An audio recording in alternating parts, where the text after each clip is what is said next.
성도 여러분 평안하셨습니까? 우리 지난 한 몇 달 동안 우리 성도님들께서 참 많이 이렇게 아프시고 또 사고를 경험하시고 또 그랬어요.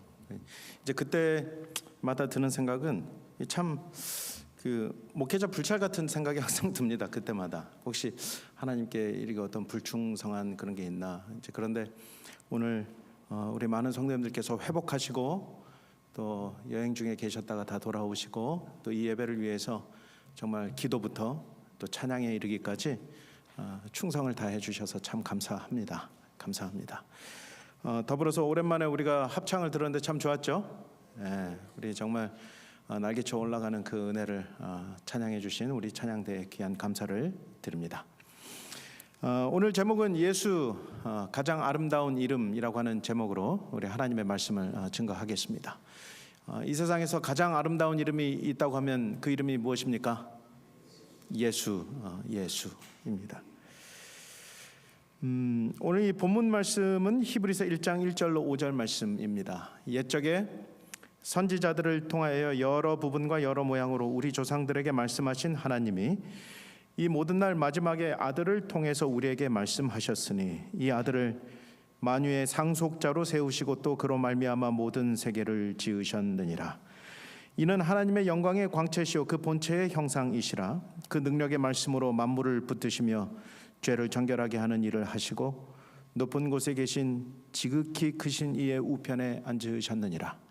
그가 천사보다 훨씬 뛰어남은 그들보다 더욱 아름다운 이름을 기업으로 얻으심이니 하나님께서 어느 때에 천사 중 누구에게 너는 내 아들이라 오늘 내가 너를 낳았다 하셨으며 또다시 나는 그에게 아버지가 되고 그는 내게 아들이 되리라 하셨느니냐.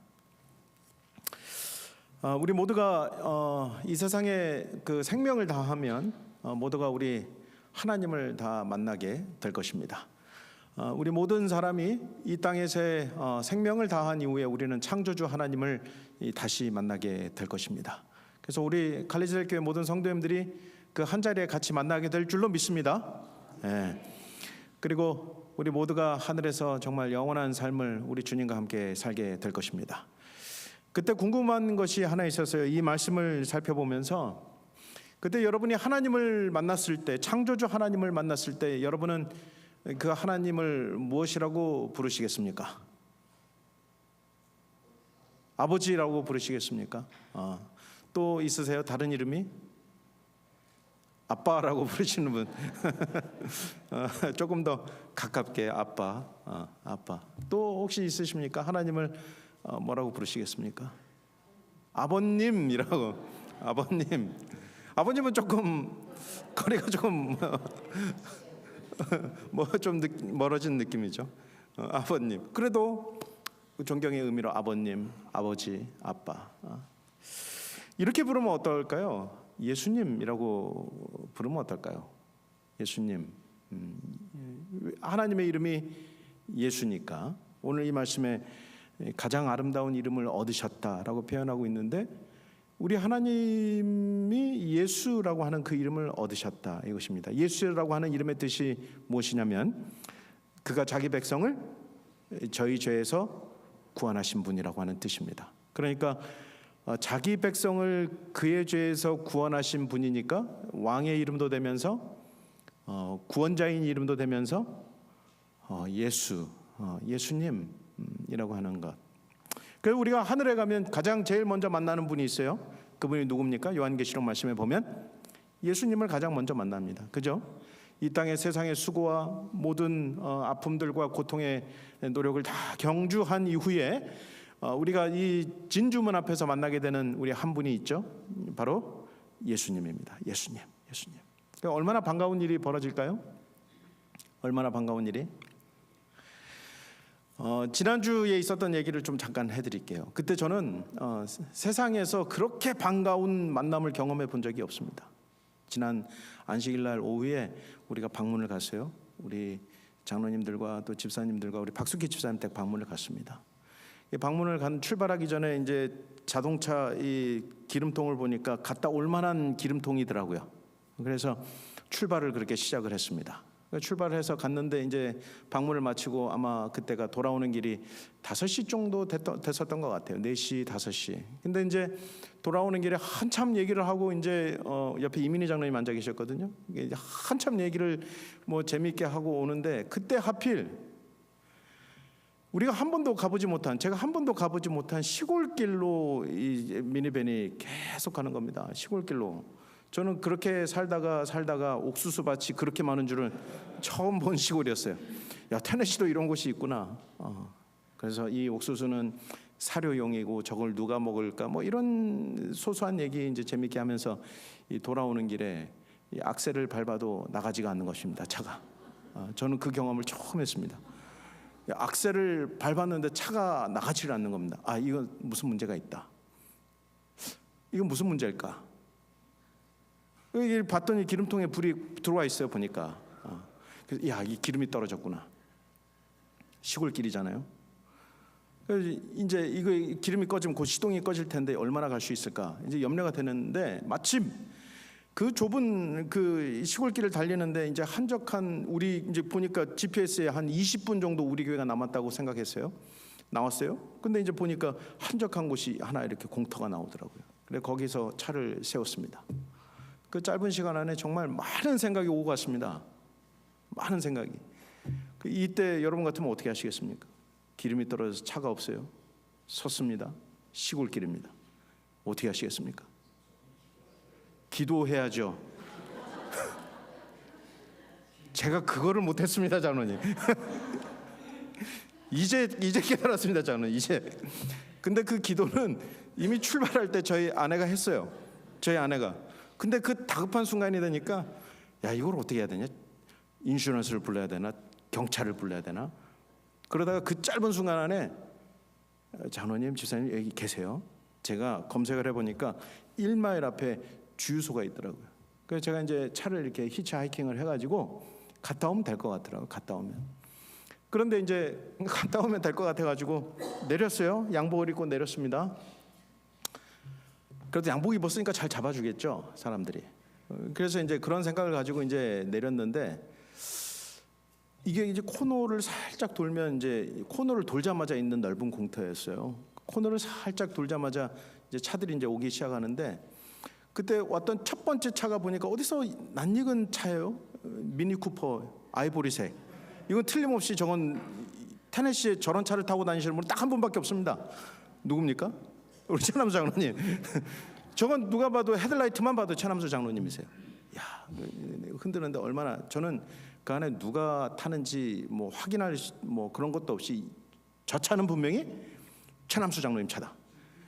손을 흔들었더니 최남수 장로님이 딱 오신 거예요. 딱 오신 거예요. 저는 그때 하나님을 만나는 경험을 했습니다. 우리 최남수 장로님이 항상 반가운 분이시지만은 저는 그렇게 살면서 그렇게 반가운 분은 처음 만났습니다. 우리 장로님도 오시면서 그 생각을 하셨대요. 왜 하필 이렇게 산골로 우리를 인도하시는가? 이제 그렇게 이제 생각을 하면서 오고 계시던 차에 저희를 만나신 거예요. 그래서 저희가 둘이 만난 것입니다. 근데 이제 그때 이제 제가 무슨 경험을 했었냐면 저 코너를 돌자마자 저 차가 분명히 최남수 장로님 차라고 하는 사실이 인지가 확 되더라고요. 그러면서 그냥 반가워서 손을 확 흔들었습니다. 지금 생각해 보면 만일에 다른 분이 타셨더라고 하면 얼마나 주책 없는 행동이겠어요. 반가워가지고 흔들었더니 두 분이 우리 이경주 집사님하고 두 분이 탁 앉아 계셔서 무사히 일을 처리하고 왔다는 이 아름다운 이야기가 아직도 전해지고 있습니다. 근데 여러분 오늘 제가 왜 이 말씀을 드리냐면 우리가 하늘에 모두 다 가게 될 거잖아요, 그죠? 그때 참 반가운 분들을 우리가 대면하여 보게 될 것입니다. 아멘. 그죠? 그때 우리가 정말 함께 신앙하고 또 함께 시간을 나눴던 모든 성도들을 우리가 그때 대면하여 보게 될 것입니다. 여러분 그럴 때 우리가 다시 만나는 그 경험, 정말 뜻하지 않은 곳에서 만나는 그 경험을 할 때 우리가 하나님 앞에서 하나님을 무엇이라고 부를 것인가? 그리고 우리의 사랑하는 형제를 우리가 어떻게 대할 것인가? 한번 생각해보는 아주 중요한 계기가 되었습니다. 정말 중요한 계기가.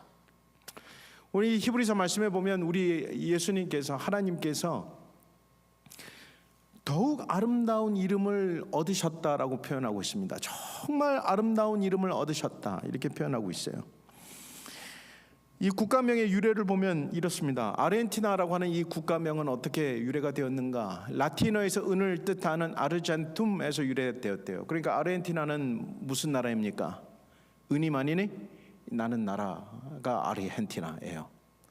그 카메룬이라고 하는 이 나라는 리오데 카메로스라고 해가지고 포르투갈어로 새우가 많은 강에서 유래되었다. 그래서 카메룬이라고 하는 나라는 어떤 나라입니까? 참새우 나라, 새우 나라가 되는 거죠. 프랑스는 프랑크족의 나라, 아이슬란드는 제일 간단해요. 얼음과 땅이 있는 나라, 이 아이슬란드입니다. 로마인들의 땅은 루마니아라고 하는 로마인들의 땅이라는 이름을 갖고 있고, 우리가 후원하고 있는 이 우간다는 이 부간다 종족의 땅이다. 그래서 유간다라고 이야기를 합니다. 차이나는 친이라고 하는 진나라의 이 최초의 통일 제국의 이름을 따서 차이나라고 치나라고 부릅니다. 치나. 우리나라는 무엇입니까? 코리아. 아시는 대로 코리아는 고려라고 하는 이 국명이 9세기 아라비아 상인들을 통해서 전 세계에 알려진 계기로 해서 우리나라 이름이 코리아가 되었습니다. 코리아. 이 고려라고 하는 이 뜻은 무슨 뜻을 갖고 있냐면 높고 려, 화려하게 빛난다. 이런 뜻입니다. 여러분 그렇게 생각하십니까? 우리 한국을 화려하고 빛난다. 코리아. 그러니까 이제 대부분 우리 미주에 계신 성도님들이 대부분 한국 갔다 오시면은 모양이 참 변해갖고 오세요. 어떻게 변해갖고 오십니까? 고려인 같이 변해갖고 오세요. 예, 반짝반짝 해갖고 오시네. 근데 미국에 사는 게 나쁘지는 않잖아요, 그죠? 무엇이 다른 걸까 참 이게 궁금해요. 한국에 갔다 오면 저도 한 5년 전에 4년 전에 한국에 갔다 왔더니 이렇게 반짝반짝해서 오셨다고. 왠지는 모르지만 바로 코리아가 그런 능력이 있습니다. 그런데 히브리라고 하는 이 뜻은요, 이런 국가에도 의미가 있듯이 민족에도 의미가 있듯이 히브리라고 하는 이 뜻은 우리가 지난 안식일 시간에 살펴보았지만 건너온 사람들이라고 하는 뜻을 갖고 있습니다. 이 편으로 건너온 사람들이라고 하는 뜻을 갖고 있습니다. 그러니까 건너왔다라고 하는 것은 무엇을 가리키냐면 대단한 도전을 가리키는 것입니다. 자기의 본토 친척 아비의 집을 떠나 건너왔다라고 하는 것은 죽기 살기를 각오하고 하나님의 명령에 따라서 건너온 사람이라는 것을 갖고 있습니다. 그러니까 히브리라고 하는 이 뜻은 상당히 무엇을 갖고 있냐면 도전의 의식을 가지고 있고 하나님의 명령에 따라서 가라면 간다라고 하는 뜻을 가지고 있는 이 사람들이 히브리 사람들입니다. 히브리 사람. 창세기 14장 13절에는 히브리 사람 아브라함이라고 하는 이 단어를 통해서 최초의 히브리 사람 아브라함의 뜻을 가리키고 있어요. 그래서 이 성경에는요, 사도행전 6장에 보면은 그 갈등이 생겼었잖아요. 예를 들면 이런 겁니다. 히브리파 유대인이 있고 헬라파 유대인이 있었습니다. 히브리파 유대인, 헬라파 유대인. 어느 게 더 강하게 좀 느껴지십니까? 히브리파 유대인이 좀 더 강하게 느껴져요. 왜냐하면 헬라파 유대인은 이 갔다가 오신 분들, 그러니까 여러 모양으로 흩어질 수밖에 없었을 때 이민을 갔다가 다시 오신 분들이 예루살렘에 있는 분들이 헬라파 유대인들이고, 히브리파 유대인은 거기서 계속 거하면서 산 사람들이 히브리파 유대인이에요. 히브리파 유대인. 그래서 이 히브리라고 하는 이 뜻은 본래의 본토의 그 어떤 순수한 그 도전 의식과 정신을 가진 그 민족이 히브리 민족이라고 표현할 수가 있습니다. 창세기 12장의 말씀에는 히브리 사람의 특징이 그대로 드러나죠. 내가 내게 보여줄 땅으로 가라 했을 때에 아브라함이 모든 것을 버리고 하나님의 명령에 따라서 갑니다. 출애굽기 10장에 모세가 이 출애굽할 때에도 히브리 사람의 하나님 여호와께서 말씀하기를 내 백성을 보내라 했을 때에 그 명령을 가지고 히브리 사람의 특징을 가지고 나아갑니다. 모세가 죽고 여호수아에게 주신 이 말씀을 볼 때 내 종 모세가 죽었으니 이제 너는 이 모든 백성과 더불어 일어나 이 요단을 건너 내가 그들 곧 이스라엘 자손에게 주는 그 땅으로 가라 했을 때 그 명령을 받들어 간 사람이 히브리 사람들입니다. 그러니까 그 사람의 어떤 이 특징을 우리 히브리인의 특징을 우리가 이해할 수 있는 것이죠. 그래서 이 히브리서의 특징은 히브리서 전체를 통해서 25번 이상이나 들어가자, 나아가자, 우리 예수님께 앞으로 가자고 이야기하고 있습니다. 그래서 이 번제단에서 어디까지 들어가자고요? 지성소까지 들어가자고. 저 지성소까지, 하나님 계신 지성소까지 우리가 들어가자고 초청을 하고 있습니다. 이 히브리서의 역사적 배경을 우리가 잠깐 살펴보면 이 히브리서는 특별히 무엇에 대해서 이야기를 많이 하고 있냐면 이 성소에 대한 이야기를 참 많이 하고 있습니다. 그렇죠? 이 성소에 대한 이야기를 참 많이 하고 있어요. 그런데 많은 학자들의 견해도 있고 또 그렇습니다만은 히브리서에 보면은 어떤 그 복선이라고 할까요? 앞으로 다가올 일들에 대한 어떤 희미한 그림자를 우리에게 제공해주고 있는데 그게 무엇이냐면 곧 어려움이 당하게 될 때에 흔들리지 말라라고 하는 그 메시지를 히브리서 곳곳에서 주고 있습니다. 무슨 말씀인지 아시겠죠? 그러니까 우리가 다시 우리 예수님 시대로 돌아가 보면 예수님께서 무엇을 예언하셨습니까?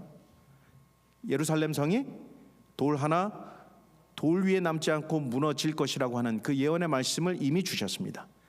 그래서 우리가 새벽 시간에 그 각 시대의 대쟁투를 살펴보듯이 예수님의 예언의 말씀에 유의하여 도망간 그리스도인들은 단다. 그러니까 그 당시 그리스도인들 사이에 무엇이 곧 무너질 것이라는 사실을 이해하고 있었습니까? 이 성전이 곧 무너질 수 있을 것이라고 하는 그 예언의 말씀을 유의하여 보고 있었다고 하는 사실입니다. 그래서 이 히브리서의 역사적 배경을 보면 왜 이 히브리서 곳곳에서 그런 어려움이 닥쳤을 때에 흔들리지 않는 믿음의 닷과 같아서 우리가 흔들리지 아니하고 하나님께 나아가자라고 꾸준하게 이야기하고 있는 이유가 바로 그러한 이유 때문에 그렇습니다. 그래서 우리 히브리서에 관한 이 재림교회 주석은 이렇게 이야기를 하고 있어요. 빨간 글씨를 보면 이 수많은 유대인 그리스도인들은 예루살렘 성과 성전이 파괴될 때 일대 위기를 맞이할 것이다. 그러니까 이 성전이 무너질 때 위기를 맞이할 것인데 이 일은 히브리서가 기록된 직후에 일어났음이 분명하다. 그들의 성전이 파괴되면 그들은 결코 파괴될 수 없는 확실하고도 견고한 어떤 것에 믿음의 닻을 들이워야 할 것이다 그랬습니다. 여러분, 그 믿음의 닻이 무엇이냐? 오늘 히브리서에 무려 25번 이상이나 들어가자고 말씀하고 있잖아요. 나가자고 이야기하고 있잖아요. 그런데 히브리서에 사복음서를 제외하고 가장 많이 나오는 단어가 하나 있습니다. 그것이 바로 예수라고 하는 단어입니다. 18번이나 등장하고 있습니다. 그러니까 매 장마다 예수님이 등장하는 것입니다. 사복음서 외에 신약 성경에 예수라고 하는 이 단어가 가장 많이 등장하는 책이 히브리서라고 하는 책입니다. 그럼 여러분 시험 문제 낼 때 문제 내기 좋은 문제겠죠. 사복음서 외에 가장 많이 등장하는 예수라는 단어가 등장하는 책이 어느 책이냐? 히브리서입니다. 이 말은 예수님에 대해서 우리에게 소개하고 있기 때문에 그렇습니다. 앞으로 다가올 위기에 대해서 앞으로 이 성전이 실체가 사라졌을 때에 우리 믿음의 닻을 어디에 두어야 하는가? 실제적인 성소의 봉사가 사라졌다고 믿는 이 히브리파 유대인들에게 우리 믿음의 눈을 돌려 하늘로 우리의 믿음의 소망을 향하게 하는 이 책이 무엇이냐? 바로 이 히브리서입니다. 예수에게 우리의 희망이 있다고 오늘 우리들에게 말씀하고 있습니다. 예수님이 누구인가? 그래서 이 히브리서는 예수님에 대한 소개로 시작을 하는데 아주 자세하게 시작하고 있습니다. 예수님이 누구냐? 예수님이라고 하는 분이 누구냐? 첫 번째, 예수님은 하나님이시다 이것입니다. 예수님은 하나님이시다. 여러분은 예수님이 하나님이라고 하는 것을 믿으십니까? 그러면 여러분은 그것을 어떻게 표현하시겠습니까? 예수님은 하나님이셔. 어떻게 표현하시겠습니까?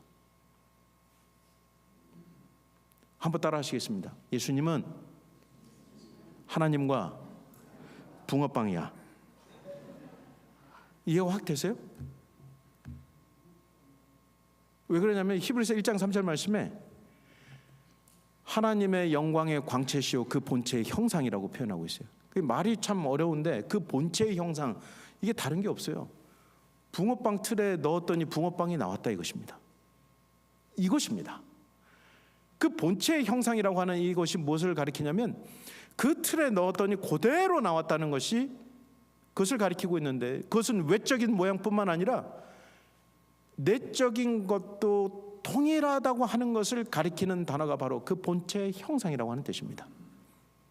그러니까 하나님 자신이라고 하는 것입니다. 하나님 자신. 히브리서 1장 3절에 하나님 영광의 광채시고 그 본체의 형상이시다. 이것만큼 확실한 하나님에 대한 정의가 없습니다. 두 번째, 예수님은 누구인가? 히브리서 말씀에 보면 예수님은 창조주시다 그렇게 표현하고 있습니다. 창조주 하나님이시다. 히브리서 1장 2절로 3절 말씀에 그로 말미암아 모든 세계를 지으셨다. 그의 능력의 말씀으로 만물을 붙드신다. 오늘 히브리서 1장 3절 말씀에 우리 예수님을 무엇으로 소개하고 있습니까? 우리 예수님은 창조주 하나님이시다. 모든 말씀으로 세계를 지으셨다. 그 능력의 말씀으로 만물을 붙들고 계신다.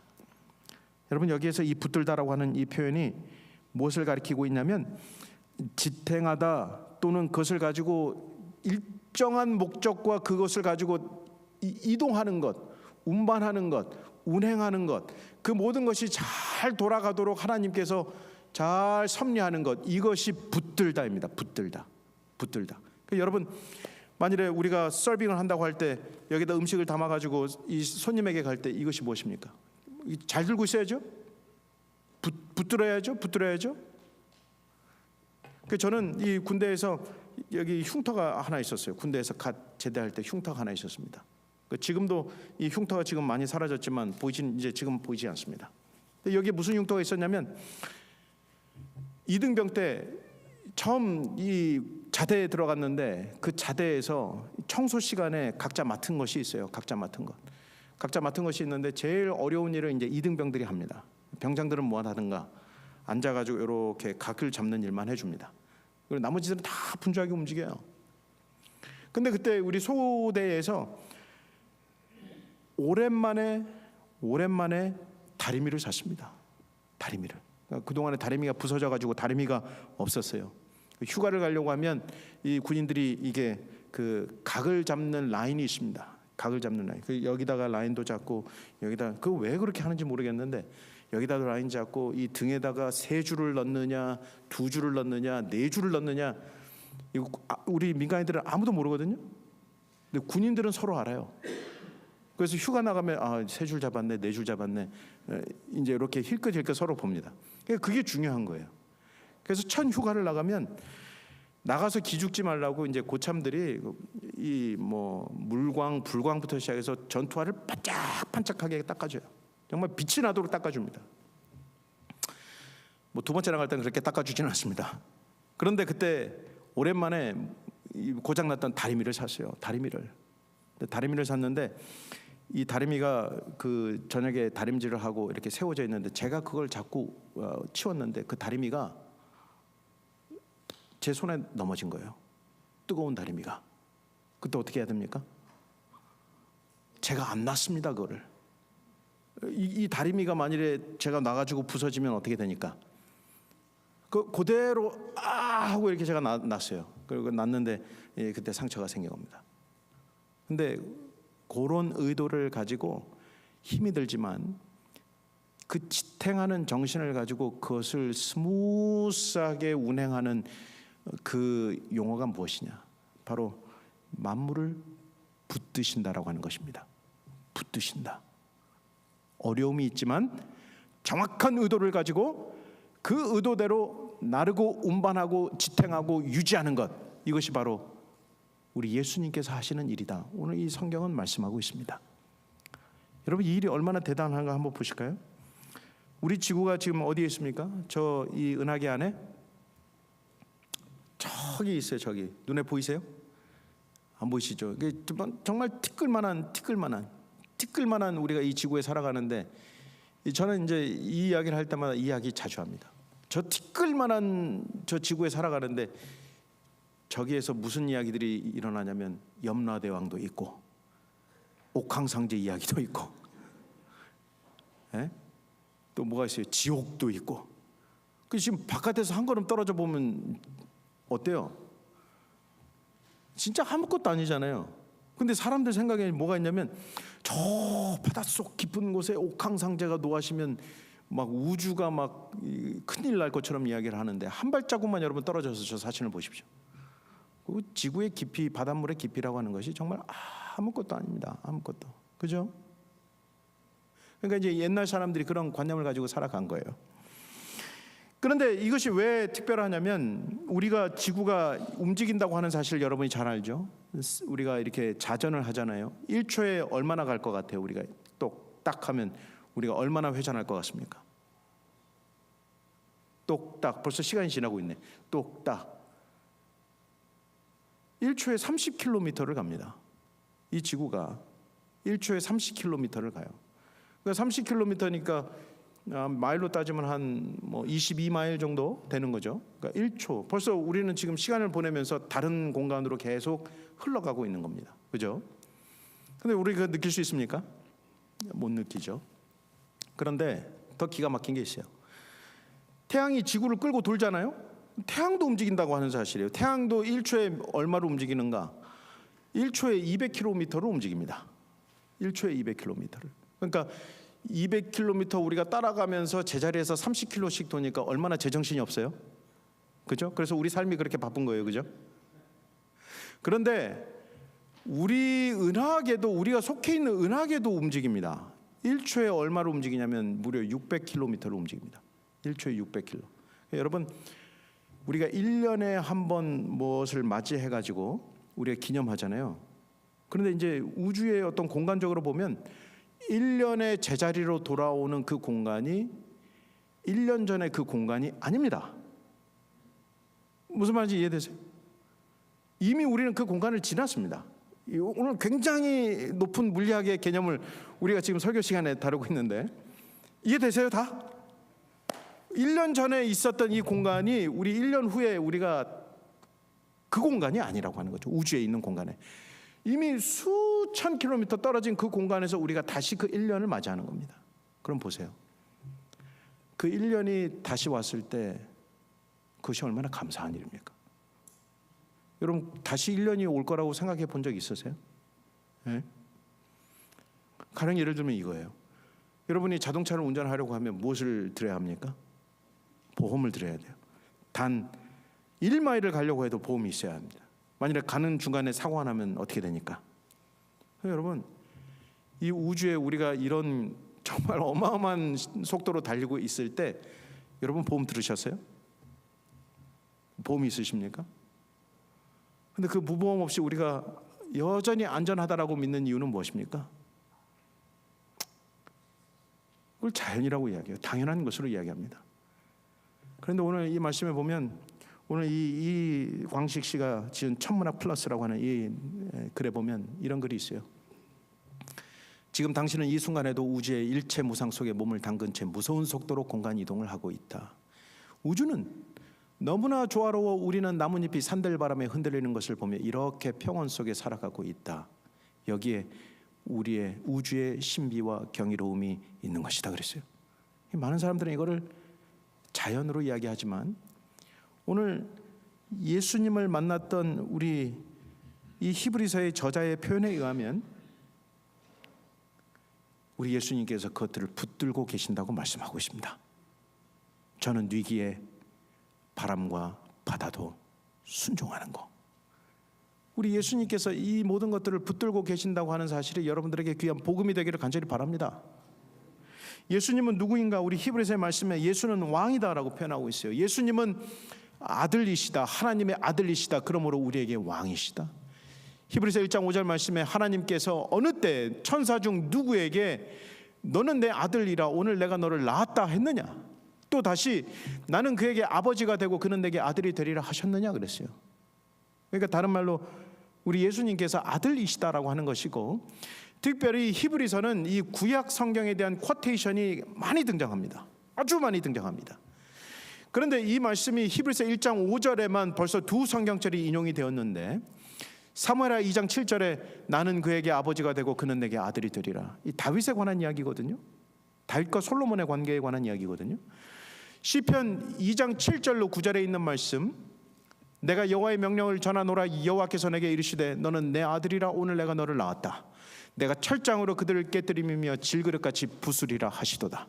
그러니까 시편 2편은 이스라엘 왕이 되면 대관식을 하러 올라갈 때 이 왕에게 들려주는 이야기, 모든 이방 나라들을 이 왕으로서의 그 담대함을 가지고 나아가라고 하는 이 권면의 시가 바로 시편 2편입니다. 그런데 이 시편 2편의 말씀, 내가 너를 낳았다, 너는 나의 아들이다, 내가 왕이다 라고 하는 이 표현이 히브리서 1장 5절에 무려 2번이나 인용되어서 등장하고 있습니다. 그러니까 이것은 예수님은 왕이시면서 다윗 왕가에서 일어난 하나님의 예언된 왕이시면서 우리 모두를 통치하시는 그분이시다라고 이야기를 하고 있는 것이죠. 그런데 중요한 것은 히브리서 1장 6절입니다. 오늘 조금 좀 집중해서 한번 들어보세요.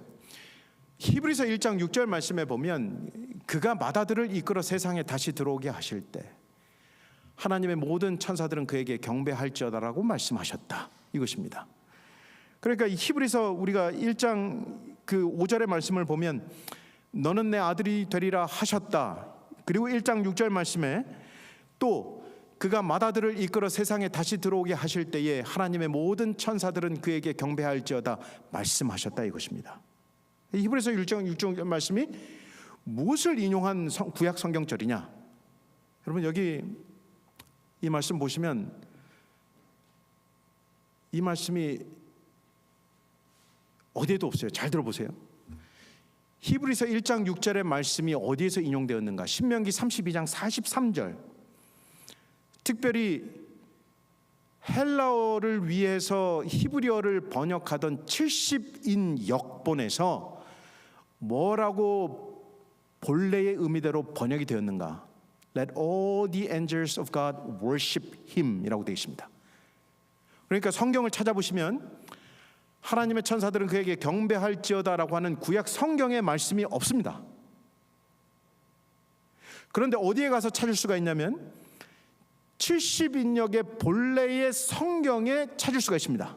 그 말은 히브리서의 저자가 무엇을 인용했다라고 하는 뜻을 가리킵니까? 70인역을 인용했다라고 하는 사실을 가리킵니다. 그 당시에 그들이 헬라어로 그 성경을 읽었으니까. 그런데 이 말씀을 보면 Let all the angels of God worship him 이라고 하는 이 단어를 보면 이것이 다시 우리가 한글 성경으로 돌아가 보면 이렇게 표현되어 있어요. 너희 민족들아 주의 백성과 즐거워하라. 주께서 그 종들의 피를 갚으사 그 대적들에게 복수하시고 자기 땅과 자기 백성을 위하여 속죄하시리라 그랬습니다. 그러니까 이것을 요약하면 자기 백성을 위하여 속죄하시길 것이기 때문에 모든 천사들은 누구에게 경배하라? 하나님께 경배하라라고 표현되어 있습니다. 이게 히브리서 1장 6절의 메시지입니다. 이게 왜 중요한가? 자기 백성을 위하여 속죄하실 것이기 때문에 모든 천사들은 그에게 경배하라. 이게 왜 중요한가? 마태복음 1장 21절이 그 해답을 우리에게 주고 있습니다. 아들을 낳으리니 이름을 예수라 하라. 이는 그가 자기 백성을 그들의 죄에서 구원할 자이심이라 하니라 그랬어요. 여러분, 자기 백성을 그들의 죄에서 구원할 자. 히브리서 1장 신명기 32장 43절 말씀, 자기 백성을 위하여 속죄할 자. 그가 이 땅에 오실 때 모든 천사들이 그에게 경배할지어다. 여러분, 하나님의 이름이 무엇입니까? 예수라고 하는 이름입니다. 예수. 그래서 우리 예수라고 하는 이 이름이 다른 모든 천사들보다 더 뛰어난 이름을 그분이 얻으셨다, 이것입니다. 더 뛰어난 이름. 여러분, 이 예수라고 하는 이 이름을 붙들고 사십시오. 그 이름의 능력이 있습니다. 우리 요한계시록 말씀에도 그 이름의 능력이 있습니다. 예수의 이름의 능력이 있습니다. 저는 그래서 아직도 영어 이름 못 정했거든요. 제발 좀 하나 지어주시면 고맙겠어요. 지금 제 뭐 필립이라고 하는 이름이 제일 좋다. 뭐 저 필립 괜찮습니까? 필립 옌. 그 제가 우스갯소리로 우리 자녀들에게 이야기했어요. 아빠 이름을 지저스라고 하면 어떨까? 지저스. 그건 좀 아닌 것 같아. 그건 좀 아닌. 자기들도 아는 거예요. 예수님의 이름이 저와 같은 사람에게 어울리지 않는다는 것이 아니라 좀 불경하다라고 하는 것을 아는 거예요. 예수. 근데 얘들아, 스페니쉬 사람들은 헤수스가 있잖아. 헤수스. 지저스라고 하는 이름이잖아요. 헤수스가 있잖아. 어떻게 그래도 아빠 이름을 지저스라고 하는 건 아닌 것 같다고. 그러면 헤수스로 할까? 헤수스행. 근데 곰곰이 이름을 짓다가 생각을 해보니까 어떤 생각이 들었냐면, 야, 저분들은 어떤 마음가짐이길래 자기 이름을 예수라고 했을까? 그 담대함이 무엇일까? 이 생각이 들었고, 두 번째는 그 이름을 너무 사랑해서 자기도 그렇게 작은 예수로 불리기를 원하는 그 마음이 동시에 생기더라고요. 여러분, 우리가 하나님을 알 때 하나님이라고 하는 이 단어 자체가 벌써 그 신적인 존재의 야훼라는 이름이 없었잖아요. 하나님이라고 하는 이름이 없었잖아요. 발음도 못했잖아요. 그 하나님의 이름이 없었잖아요. 그냥 없었으니까 야훼라고 하는 이 단어가 그냥 나온 거 아니에요. 그런데 오늘 이 구약 성경의 말씀에 보면 그 하나님의 이름을 우리에게 알려주셨어요. 그 이름이 예수라고요. 그 이름. 지금도 유대인들은 이 글을 쓸 때, 영어로 글을 쓸 때 God라고 쓰지 않습니다. G-D라고 씁니다. 불경에서 차마 하나님의 이름을 부를 수가 없기 때문에. 그런데 오늘 우리들에게 하나님의 이름을 우리들에게 알려주셨어요. 그들의 죄에서 구원할 자. 신명기 32장 43절, 자기 백성의 죄를 속죄하시리라. 히브리서 1장 6절 말씀, 그가 이 세상에 오시면 천사들은 그에게 경배할지어다. 그 이름을 예수라 하라. 예수라 하라. 그러므로 이 예수는 모든 천사들보다 뛰어나시다라고 오늘 히브리서 말씀은 말씀하고 있습니다. 신약에 보면 우리 히브리파 유대인들이 여러 전통들 가운데에서 천사를 숭배했었던 전통이 있었던 것 같아요. 왜냐하면 이 골로새서 2장 18절에 보면 꾸며낸 겸손과 천사 숭배를 위하여 너희로 정죄하지 못하게 하라 그랬거든요. 그러니까 그들 가운데 천사 숭배가 있었습니다. 그래서 우리가 이 신학자의 한 책을 인용하면 이렇습니다. 시내산 언약 체결 시 하나님에게서 모세에게 율법이 직접 전달된 것이 아니라 천사가 그것을 받아서 전해줬다라고 하는 이 전승이 그 당시에 있었기 때문에 그들이 중간 매개체로서 거룩한 대상으로 천사를 숭배했다라고 하는 정신이 있었습니다. 그래서 예수님을 누구 중 하나로 치부한 것입니까? 천사 중 하나로 예수님을 간주한 것입니다. 지금도 그 종교가 있죠. 예수님이 이 세상에서 골로새서에서 말씀해 보면 모든 창조물 가운데 먼저 나신 자라고 하는 이 단어 때문에 예수님을 천사 중 하나로 치부하는 종교가 있습니다. 종교가 있습니다. 그런데 오늘 히브리서 1장은 분명하게 말씀하고 있습니다. 모든 천사들보다 뛰어나시고 온 우주를 창조하시고 만물을 붙들고 계시며 자기 백성을 죄에서 구원한 자 예수라고 오늘 우리들에게 아주 자세하게 설명하고 있습니다. 그래서 히브리서는요, 아주 중요한 대상이 있어요. 새 기름 부음 받은 자 세 대상이 있습니다. 선지자가 있고 제사장이 있고 왕이 있어요. 그런데 여러분, 오늘 가셔서 오늘 매 안식일마다 히브리서를 강론할 것이기 때문에 오늘 히브리서를 좀 한번 안식일 오후 마치고 한번 읽어보세요. 제가 한번 숙제를 드릴게요. 예수님에 대해서 히브리서는 특별히 18번이나 예수님에 대해서 이야기하고 있잖아요. 예수님에 대해서 선지자로, 제사장으로, 왕으로 소개하는 성경절들이 히브리서에 다 있습니다. 여러분 그걸 한번 좀 찾아보십시오. 예수님을 그렇게 히브리인들에게 소개를 하고 있습니다. 히브리서 1장 4절은 그가 천사보다 훨씬 뛰어남은 그들보다 더욱 아름다운 이름 예수를 기업으로 얻으시미니, 하나님의 아들이라고 하는 그 이름을 기업으로 얻으셨다. 이것이 오늘 우리들에게 귀한 복음을 주고 있습니다. 동아일보 1950년 1월 29일자에 한 흥미로운 기사가 등장했습니다. 이청천 장군 지대형으로 이청천 장군 개명이라고 하는 헤드라인이 나왔어요. 지대형으로 이청천 장군 개명이라고 한자로 나와 있죠. 그런데 이 사연이 있습니다. 무슨 사연이냐면 원래 이분은 조국의 독립을 위해서, 광복을 위해서 열심히 싸웠던 분이세요. 그런데 이 이청천 장군이 왜 지대형으로 다시 개명을 했는가? 이분이 전 대동청년단 단장으로 있을 때에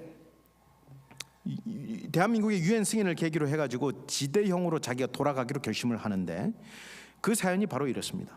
자기가 30년 전 압록강을 건너서 망명의 길을 떠날 때 조국의 독립을 위해서 그날 그 밤 달밤이 낮과 같이 밝았다. 그래서 하늘에 내가 뜻을 품고 조국의 광복에 이바지하겠다. 어머니의 이름을 따서 이청천으로 개명을 하고 조국 광복에 앞장섭니다. 여러분, 이 사람 참 대단합니까? 자기 이름이 이청천, 그날 밤 달밤이 낮과 같이 밝아서 하늘에 내가 뜻을 품는다. 이청천으로 이름을 바꾼 것입니다. 근데 여러분, 마침내 조국 광복이 찾아왔어요. 이제 자기가 이청천으로 살 필요가 있습니까? 없습니까? 그래서 자기 본래 이름으로 돌아가겠다고 국가에다가 요청을 한 것입니다. 내 이름이 지대형이었다. 이제 내가 다시 지대형, 조국의 광복이 되었으니 지대형이 되겠다.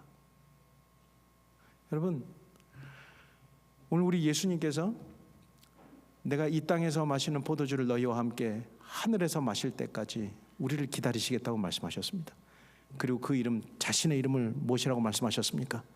내 이름을 예수라고 오늘 우리들에게 소개하고 있습니다.